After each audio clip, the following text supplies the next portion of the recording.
다음 장이요. 참 질문을 몇 개 준비를 해봤는데요. 그 첫 번째 질문은 하나님이 오늘 주제가 또 하나님이 어떤 분이신지를 알아보는 과이다 보니 뭐 예습한 친구들도 있겠지만 혹시 평소에 하나님이 어떤 분이신지 생각해 본 적이 있는지 또 언제 무엇 때문에 하나님을 생각해 봤는지 어, 질문을 한번 드리고 싶어요. 그래서 혹시 저기 허재은 혹시 하나님이 어떤 분이신지 생각해 본 적 있나요? 혹시 생각해 본 적 있나요? 어떤 분이세요? 하나님. 어떤 분이세요, 하나님? 구원자? 음, 그러면 찬이는 생각해 본 적 있어요? 어떤 분이세요? 인도해 주시는 분? 네, 맞습니다. 어, 구원자 인도해 주시는 분, 그 책에는 그 외에 또 다양한 속성들을 하나님 속성들을 얘기를 해주는데요. 이런 구원하심 그리고 인도하시는 부분들도 포함돼서 같이 설명을 하고 있습니다. 다음 장 넘겨주세요. 그러면 하나님이 어떤 분인지 우리가 왜 알아야 하는가? 또 질문을 해보겠습니다. 어, 박유나 혹시 우리가 하나님을 배우는데 왜 배워야 하는지 혹시 생각나는 게 있을까요?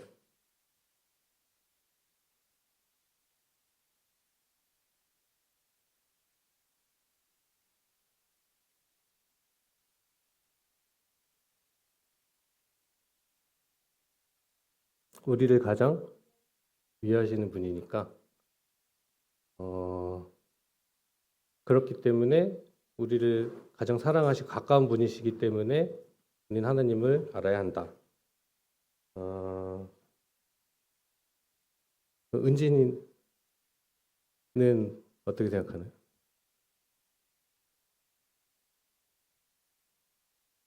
맞아요. 음, 맞아요. 우리가 어, 이 좋으신 하나님을 또 우리가 전해야 되는데 또 전하기 위해서는 어, 우리가 잘 알아야지 전할 수 있겠죠. 하나 더 넘겨주실래요?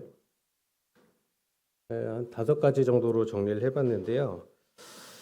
어, 우리가 하나님을 잘 알고 깊이 알수록 우리가 이제 하나님에 대한 깊은 신뢰가 생기고 또 우리가 하나님이 얼마나 믿을 만한 분인지 알게 될 때에 하나님과 올바른 관계를 맺을 수가 있습니다.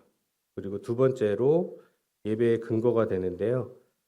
하나님을 정말 찬양드리고 예배 드려야 되는 어떤 그런 존재로 우리가 인식하게 될 때 어떤 경외와 감사가 이제 담긴 예배를 드릴 수가 있고요. 세 번째로 삶의 기준과 우리 위로가 되시는데요. 하나님이 말씀하시는 것들 그리고 이 삶을 살아가는 가치관이 되고요. 저희가 영적인 위로를 받게 됩니다. 네 번째로 하나님을 알면 알수록 하나님께서 행하신 일들과 앞으로 하실 일에 대한 어, 이해를 할 수가 있겠죠. 이런 것들이 신앙의 성장과 우리 또 영적인 분별력을 가질 수 있게 해줍니다. 그리고 다섯 번째로 아까 은진이가 얘기한 우리가 하나님을 알아야 하나님을 또 이 좋으신 하나님을 전할 수가 있다. 네, 되겠습니다. 네, 다음 장이요. 그러면은 하나님이 어떤 분인지 우리는 어떻게 알 수 있을까요? 지혜 어떻게 알 수 있을까요? 하나님이 어떤 분인지 우리가 어떻게 알 수 있을까요? 맞아요. 그리고 또 있을까요? 민우 또 뭐 있을까? 어떻게 할 수 있을까? 어, 맞아요, 맞아요, 맞아요.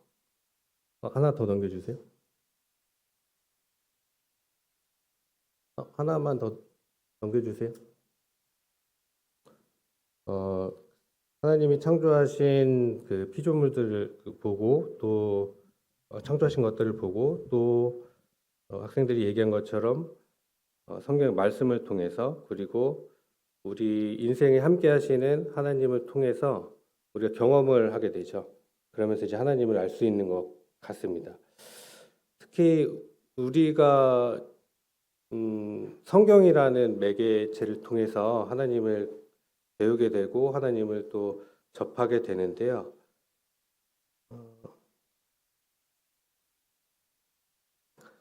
성경 안에는 이제 다양한 사건들과 또 예수님께서 행하신 어떤 일들과 또 직접 말씀하신 것들을 통해서 하나님이 어떤 분이신지 우리에게 알려주고 있습니다. 다음 장이요. 그래서 우리는 하나님을 얼마만큼 이해를 할 수 있을까? 하나 더 눌러주세요. 아까 말씀드렸지만 우리는 성경을 통해서 하나님을 또 이렇게 알아가는 주요한 매개체로 이제 활용을 하고 있는데요. 그리고 성경을 우리에게 주셨고요. 이 성경에 있는 언어들은 결국 사람의 언어로 이제 쓰여져 있기 때문에 하나님을 표현하기에는 한계가 좀 있을 수 있습니다. 그리고 만약에 한 사람의 언어로 하나님을 모두 표현할 수 있다 한다고 하면은 하나님은 인간과 다를 게 없다고도 반대로 표현이 될 수 있을 것 같습니다. 다음 장이요. 욥기 11장 7절에서 9절 같이 읽으면 좋을 것 같은데요. 네, 한번 같이 읽어보겠습니다. 시작. 하나님의 오묘함을 어찌 능히 측량하며 전능자를 어찌 능히 완전히 알겠느냐. 하늘보다 높으시니 내가 무엇을 구하였으며 수월보다 깊으시니 내가 어찌 알겠느냐. 그의 크심은 땅보다 길고 바다보다 넓으리라. 네, 하나님은 우리가 상상할 수도 없을 만큼 더 크시고 위대하신 분이기 때문에 우리가 하나님을 이해하기에는 사실 완전히 이해하기에는 좀 불가능하다라고 생각이 듭니다. 우리는 하나님이 나타내 주시는 만큼 그리고 우리에게 경험하게 해주시는 만큼만 알 수 있는 것 같습니다. 다음 장이요. 책에서는 하나님의 속성을 이제 크게 두 가지로 나눠서 설명을 하는데요. 하나님의 속성, 그러니까 하나님만 가지고 계신 어떤 속성들, 특징들, 그리고 오른쪽에 상대적인 속성, 우리 사람들과 인간들도 가지고 있고 하나님과 함께 공유할 수 있는 그런 속성들 이렇게 크게 두 가지로 나눌 수가 있습니다. 그 하나님의 속성은 우리가 경험할 수가 없고 머리로 이해하기 좀 어려운 부분들이 있기 때문에 굉장히 초월적이고 비이상적인 것들이고요. 그리고 상대적인 속성은 우리 인간의 어떤 경험을 바탕으로 현실적이고 이성적인 어떤 속성이라고 할 수 있습니다. 내용들이 좀 많기는 한데 이게 짧게라도 다 짚고 넘어가는 게 좋을 것 같아서 일단 다 나열을 해봤고요. 일단 하나님의 속성에서 9가지가 있는데요. 자존하심, 영원하심, 무한하심, 전능하심, 전지하심, 편지하심, 불변하심, 자족하심, 그리고 주권자이심. 그 상대적인 속성은 사랑과 분노, 은혜, 자비, 거룩, 의와 공의, 진리, 인내, 지혜, 선, 관대함. 이렇게 좀 나와 있습니다. 어느 부분들은 이제 비슷한 맥락을 같이 하는 부분들도 있고 다른 부분들도 있는데 짧게 하나씩 살펴보겠습니다. 다음 장이요.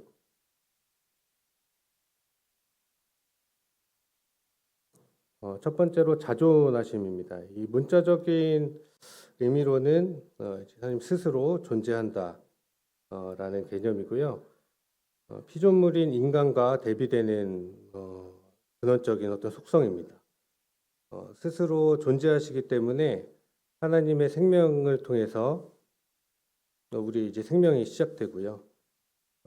원초적인 근원부터 인간과 구분되는 어떤 그런 속성이라고 할 수 있겠습니다. 이 자존하심으로 인해 스스로 갖고 있는 생명으로 인해서 우리에게 또 생명을 주셨고, 하나님은 영원 전부터 계셨던 하나님이십니다. 네, 두 번째, 다음 장이. 그 두 번째 속성은 영원하신인데요. 영원하다는 것은 시간을 초월해서 변하지 않는 것, 어떤 시간적인 개념이 들어갑니다.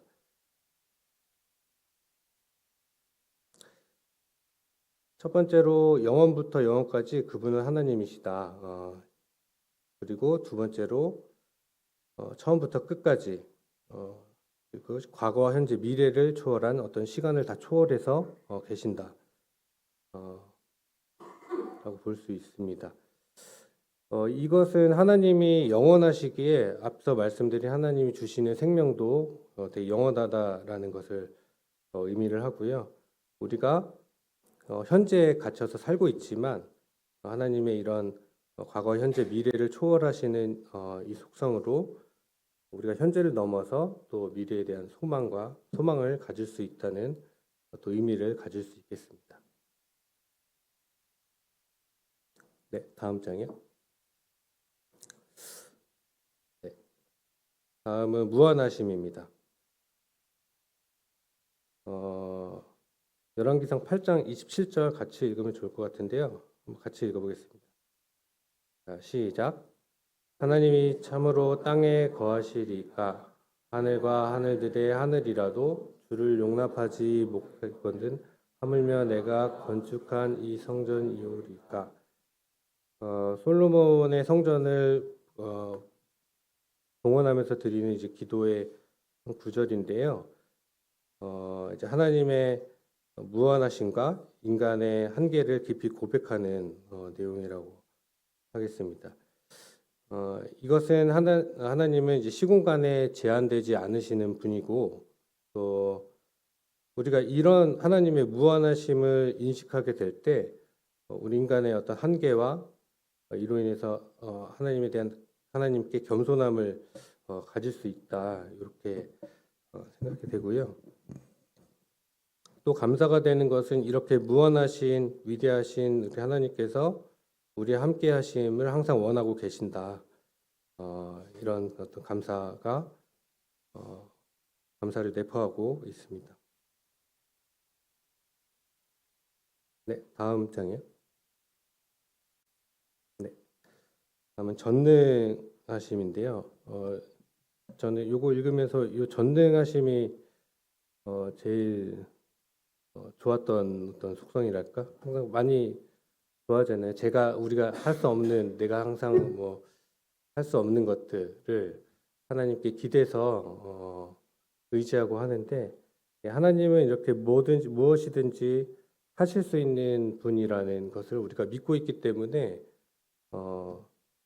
이제 의지가 되고 또 우리가 그분을 믿고 또 앞으로 나아갈 수 있는 것 같습니다. 이거 전능하시면 이제 사람의 관점에서는 굉장히 불가능한 것들을 하나님께서 이루신다라는 의미인데, 그 능력은 창조와 회복, 심판, 구원, 위로, 보호 등 모든 영역에 이제 적용이 되는 내용입니다.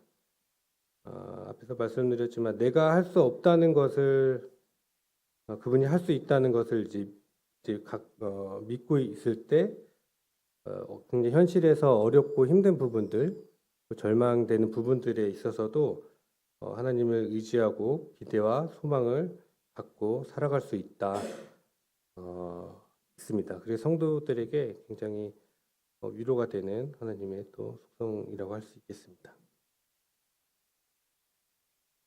다음 장요. 다음은 전지하심인데요. 하나님은 첫 번째 무한한 지혜와 지식을 가지고 계신다. 그리고 처음부터 끝까지 모든 것을 알고 계신다. 시편 46장 10절에 목마를 알리며 아직 이루지 아니한 일을 예적부터 보이고 이르기를 나의 뜻이 설 것이니 내가 나의 모든 것을 기뻐하시는 것을 이루리라 하였노라. 사도행전 2장 23절에 그가 하나님께서 정하신 뜻과 미리 아신 대로 내준 바 되었거늘 너희가 법 없는 자들의 손을 빌려 못 박아 죽였으나 전지하신다는 것은 그 단어 뜻만 보면은 뜻으로 보면 모든 것을 이제 알고 계신다. 그 무한한 지혜와 지식을 갖고 계신다. 하나님이 이렇게 전지하시기 때문에 내 삶에서 또 나를 향해서 내 모든 것을 이제 알고 계신다는 의미를 또 가질 수 있겠습니다. 그래서 나에 대한 어떤 이해와 그리고 항상 위로를 해주시는 하나님, 그리고 현재와 미래에 나에 대한 우리에 대한 완전한 계획을 하실 수 있는 하나님이라는 의미를 가질 수 있을 것 같습니다. 그리고 이렇게 전지하시기 때문에 전능하심과 더불어서 우리가 하나님을 무한히 신뢰하고 또 앞으로 나아갈 수 있다. 이런 의미를 내포하는 것 같습니다. 네, 다음이요. 네, 다음은 편재하심인데요. 하나님은 시간과 장소에 구애를 받지 않으신다. 그리고 동시에 어디든 계신다.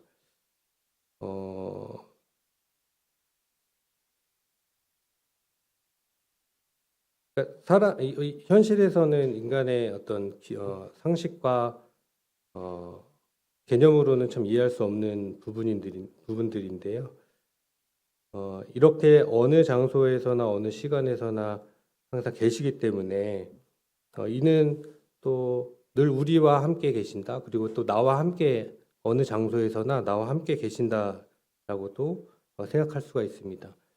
나의 역사 속에서 그리고 우리 역사 속에서 함께 하시는 하나님, 그리고 이것은 교회에서 우리가 기도하는 시간들 그리고 말씀을 듣는 시간들만 하나님께서 함께 하시는 게 아니라 내 삶에서 우리가 학교에 있을 때, 뭐 아파서 병원을 갈 때든 친구들이랑 놀 때든 힘들 때든 기쁠 때든 항상 이제 하나님께서 그 가운데서 함께 하신다라는 의미이고요. 또 하나님은 그렇기 때문에 언제 어디서든지 일요일날 저희가 예배 시간에만 예배를 드리는 게 아니라 어디에서나 우리의 예배를 받으실 수 있다. 그런 의미로 편지하심을 이해하실 수 있겠습니다. 네, 다음은 불변하심인데요. 그러니까 불변한다는 것은 변하지 않는 거잖아요. 하나님의 앞서 말씀드린 이런 속성들, 이어서 말씀드린 이런 하나님의 속성들은, 그리고 우리를 향한 계획과 그분의 목적에 있어서 하나님의 이런 목적에 있어서 절대로 변화가 없다라는 것을 우리가 알 수 있습니다.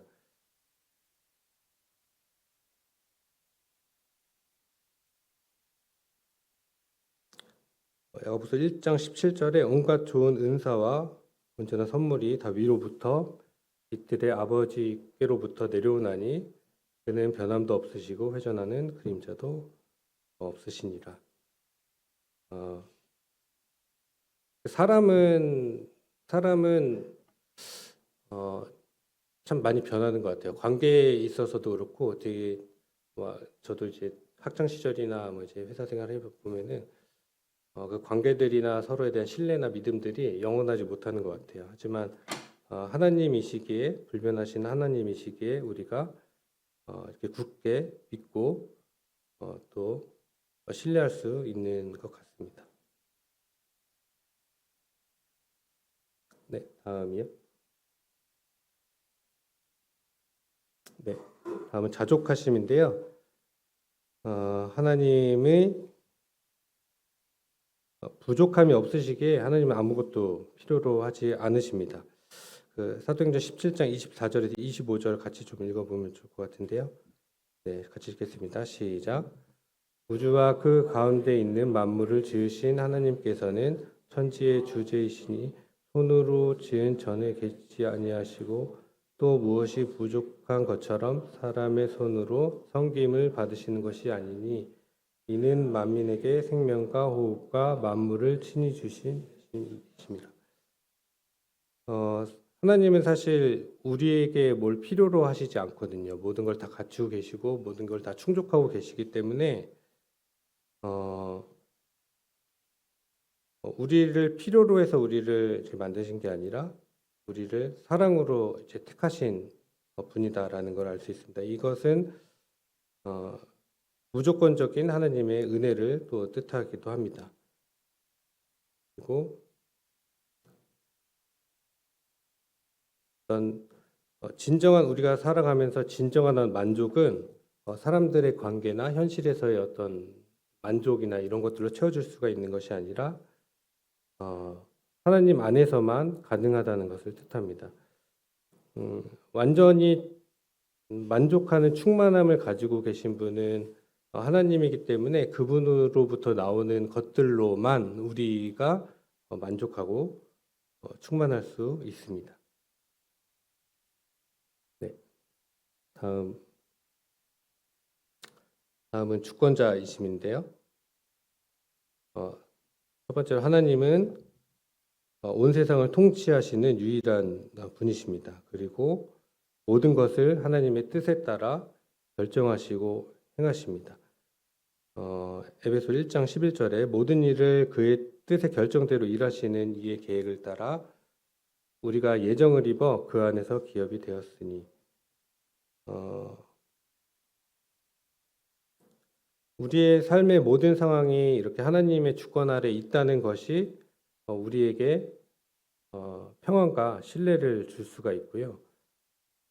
이러한 하나님께서 우리의 주권자이시기 때문에 우리는 하나님 앞에서 겸손한 믿음을 가지고 순종으로 나아가야 된다라고 생각을 합니다.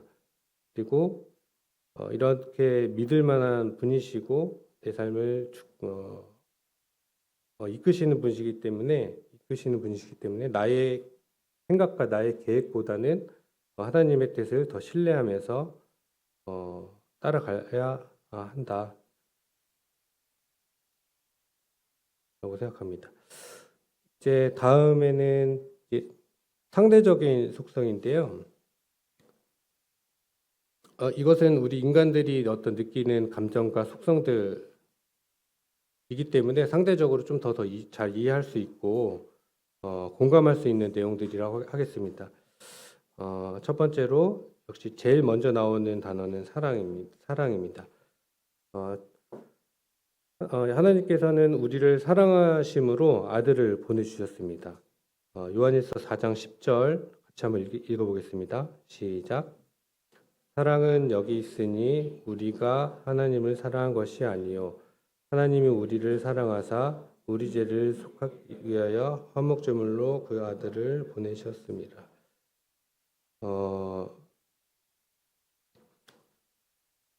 그리고 두 번째로 하나님의 사랑은 하나님이 좋아하시는 그런 사람들만 사랑하는 게 아니라 악한 자들까지도 품으시고 사랑하신다는 겁니다. 우리가 아직 죄인 되었을 때에 그리스도께서 우리를 위하여 죽으심으로 하나님께서 우리에 대한 자기 사랑을 확증하였느니라. 세 번째로 하나님의 사랑은 특히 약한 자들을 향해서 또 동정과 연민을 포함하는 개념이라고 볼 수 있습니다. 마가복음 14장 14절에 예수께서 나오사 큰 무리를 보시고 불쌍히 여기사 그 중에 있는 병자를 고쳐 주시니라.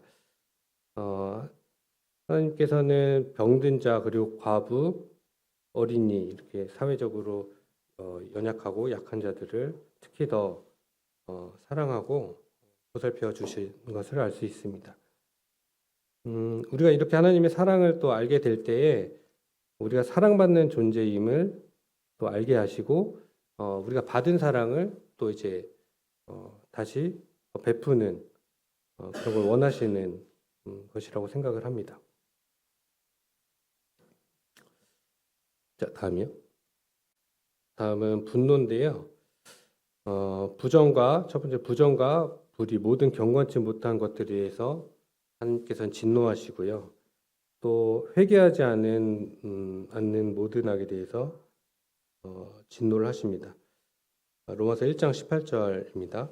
하나님의 진노가 불의로 진리를 막는 사람들의 모든 경건하지 않음과 불의에 대하여 하늘로부터 나타나나니 악이 하나도 없으신 분이시기 때문에 사실 티끌만한 죄도 허용이 안 되고 함께 할 수 없는 분이십니다. 그리고 특히 죄를 알고도 회개하지 않는 악에 대해서 또 분노, 진노를 하십니다.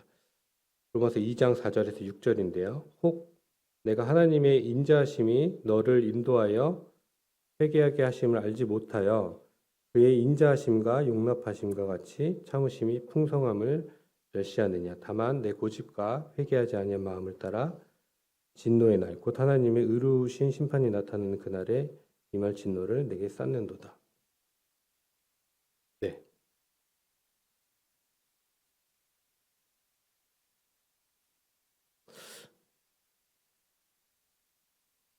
다음은요. 은혜고요. 은혜는 지금 이렇게 나오는 어떤 이런 하나님의 속성들, 인간이 이제 상대적인 속성들은 굉장히 많이 들어보고 또 많이 우리가 일상에서 느끼는 부분들이어서 상대적으로 좀 더 공감이 되고 쉽게 좀 받아들여질 텐데요. 은혜는 이제 전혀 받을 자격이 없는 자에게 거저 값없이 베풀어지는 하나님의 호의다. 특히 구원을 우리에게 은혜로 주셨다라는 걸 알 수 있습니다. 에베소서 2장 8절 같이 읽어보겠습니다. 시작. 너희는 그 은혜에 의하여 믿음으로 말미암아 구원을 받았으니 이것은 너희에게 난 것이 아니요 하나님의 선물이라. 로마서 11장 6절 같이 읽겠습니다. 시작. 만일 은혜로 된 것이면 행위로 말미암지 않음이니 그렇지 않으면 은혜가 은혜되지 못함이니라. 저희가 무엇을 잘해서 저희가 특별히 어떤 행위를 해서 주신 게 아니고 받을 자격이 없는 저희에게 거저 주셨기 때문에 더 감사하고 또 값진 것이라고 할 수 있겠습니다. 자, 다음 장이요. 다음은 자비인데요.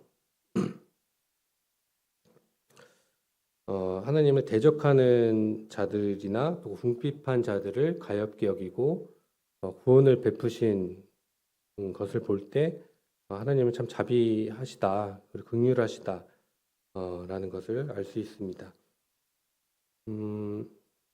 이 사랑과 또 그 은혜와 어떤 속성과 굉장히 좀 비슷한 맥락을 같이 하고 있긴 한데요.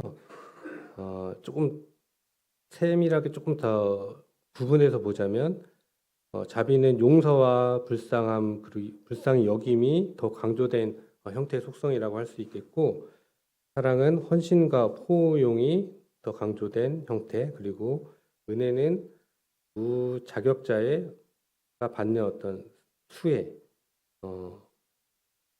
또 강조된 어떤 속성이라고 할 수 있습니다. 시편 103장 8절입니다. 여호와는 긍휼이 많으시고 은혜로우시며 노하기를 더디하시고 인자하심이 풍부하시도다. 에베소 2장 4절에서 긍휼이 풍성하신 하나님이 우리를 사랑하신 그 큰 사랑을 인하여 이렇게 하나님의 자비에 대해서 나타나 있습니다. 자, 다음은요. 거룩인데요. 이 거룩함은 하나님께서 우리 만물과 그리고 인간들과 완전히 구별되고 구분되는 속성이고 완전히 깨끗하신 유일한 존재이시기 때문에 이 거룩하다라는 어떤 단어로 표현이 되고 있습니다. 거룩하신 하나님이시기 때문에 죄를 심판하실 권리가 있으시고 그리고 우리가 거룩해야 하는 이유가 됩니다. 거룩하신 유일하신 한 분이신 하나님이십니다. 다음 장이요. 의와 공입니다. 공정하고 편파성이 없는 어떤 속성인데요. 죄가 없으시기에 그 일을 실현하실 수 있습니다. 그래서 하나님은 의로운 재판장이시고 시편 145장 17절에 나와 있습니다. 여호와께서는 그 모든 행위에 의로우시며 그 모든 일에 은혜로우시다. 그리고 로마서 3장 25절에서 26절 같이 읽으면 좋을 것 같은데요. 같이 읽어보겠습니다. 아래에 있는 거요. 시작. 이 예수를 하나님이 그의 피로써 믿음으로 말미암아 화목제물로 세우셨으니 이는 하나님께서 간과하심으로 자기의 의로우심을 나타내려 하심이니 곧 이때에 자기의 의로우심을 나타내사 자기도 의로우시며 또한 예수 믿는 자를 의롭다 하려 하심이니라. 하나님의 의로우심을 십자가의 대속 사역을 통해서 공의를 행하시고 또 믿는 우리에게 의로움을 또 칭하셨습니다.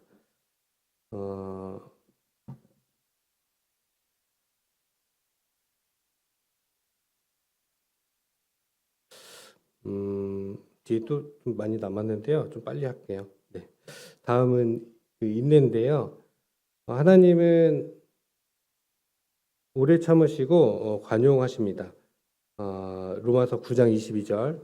아니 하나님이 그의 진노를 보이시고 그의 능력을 알게 하고자 하사 멸하기로 준비된 진노의 그릇을 오래 참으심으로 관용하시고 또 그리고 우리 인간들에게 회개를 추구하시기 때문에 또 인내하셨습니다.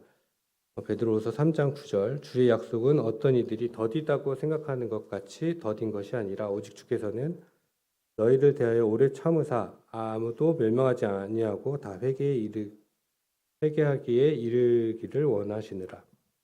네. 그리고 다음이요. 다음은 지혜인데요. 전지하심과 좀 또 다른 개념으로 전지하심을 바탕으로 우리의 인생과 그리고 모든 어떤 이치들을 판단하시고 또 이해를 나타내신다 라고 볼 수 있습니다. 그리고 두 번째로 이런 지혜를 바탕으로 우리의 마음을 살피시고 우리의 삶을 인도하신다. 그렇게 또 지혜를 활용해서 우리를 또 인도하시는 모습을 볼 수 있습니다. 그 모든 것이 협력해서 선을 이루느니라 이렇게 말씀을 하시는데요. 하나님의 지혜를 통해서 우리가 부족하다고 느끼는 부분들도 우리가 필요하지 않다고 생각하는 부분들을 이용해서도 우리에게 선을 이루시는 하나님의 모습을 볼 수 있습니다. 다음이요. 네, 하나님은 선하십니다. 하나님의 그 선하심은 또 자비로 충만하시고요. 그분의 선하심을 통해서 앞서 말씀드렸던 부분들과 또 같이 하는데요. 사람들을 이제 회개케 하시는 부분이 있습니다. 얼마 전에 그 넷플릭스에 그 어른 김장하라는 어떤 다큐멘터리가 있는데요. 그 지방의 어느 한의원은 아니고 그 한약을 파시는 분인데 그분이 굉장히 삶을 공의롭게 또 베풀면서 사시고 또 학교를 또 지으셔서 여러 장학생들을 배출하고 그분들이 뭐 대법관도 되시고 되게 곳곳에 어떤 요직에 들어가셔서 사회에 어떤 선한 영향력들을 끼치고 있는 그런 모습을 보는데 참 되게 감동이 되는 부분이 되게 많았어요. 거기서 인터뷰하는 그 주변 사람들은 이제 그 김장하라는 그분을 보면서 이분한테 부끄럽지 않게 살아야겠다라는 거를 굉장히 마음속에 갖고 있다는 공통적으로 얘기를 하시더라고요. 그러니까 이분의 어떤 모습을 볼 때, 참 예수님은 참 예수님 같다 이런 생각도 많이 들었고요. 이런 사람의 어떤 이런 선하심을 통해서도 이렇게 감동을 받는데 우리가 참 우리의 주인이신 예수님께서 보이시는 어떤 이 선하심은 우리를 더 감동시키시고 또 우리가 선하게 살아갈 수 있는 살아가야 하는 동기가 되고 또 목적이 될 수 있다라고 생각이 듭니다. 네, 마지막으로 관대함인데요. 하나님은 이런 모든 것들, 사랑과 은혜와 이런 모든 것들을 너그럽고 우리에게 후하게 베풀어 주십니다. 특히 우리 죄를 위해서 아들을 내주신 것만 봐도 알 수 있습니다. 참 굉장히 어려운 일이거든요. 저도 자녀를 키워보니까 그 부모에게 자녀의 어떤 그 소중함이라면 진짜 말로 표현할 수가 없는데 그런 하나님이 그런 예수님을 참 우리에게 참 보내주셨다는 것은 정말 엄청난 사건이고 정말 이 관대함을 표현할 수 있는 사건이라고 할 수 있습니다. 그리고 그렇게 하셨기 때문에 관대히 베푸셨기 때문에 또 우리가 그렇게 받은 사랑을 관대히 베푸는 그런 모습을 또 기대하고 계십니다. 네, 다음 장면. 네, 이렇게 9가지, 총 20가지 하나님의 속성에 대해서 좀 말씀을 드렸는데요. 다 신앙생활 하면서 들어보는 단어들이었기 때문에 오늘은 그 말씀을 통해서 어떤 말씀에서 이런 속성들이 나와 있는지 어떤 개념인지 정도만 한 번씩 좀 짚어보는 시간이었습니다. 그래서 이제 다음 주에 활동은 저희가 앞에서 제가 서두에 제일 처음에 질문했던 내용들인데 우리가 지금까지의 인생을 살아오면서 오늘 배운 하나님의 속성 이게 아니라 또 내가 느끼는 하나님의 속성이 있을 수도 있을 것 같은데요. 내 인생에서 하나님은 어떤 분이셨는지 다음 주에 표현하는 시간을 좀 활동을 하고요. 또 우수한 발표 한 3건을 선정을 해서 또 시상을 하는 시간을 갖겠습니다. 그래서 선생님 생각에는 내 어떤 인생의 타임라인을 그려놓고 거기에 어떤 사건들을 적는 거 정도로 생각을 했는데요. 그게 아니라 다른 표현 방법으로도 하셔도 좋을 것 같다라는 생각이 듭니다. 미리 말씀드리는 건 생각을 좀 한번 하고 오셨으면 좋겠다라고 생각이 돼서요. 네, 이렇게 미리 말씀을 드리겠습니다. 네, 이상으로 말씀 마치겠습니다. 감사합니다. 기도하고 마칠게요. 네.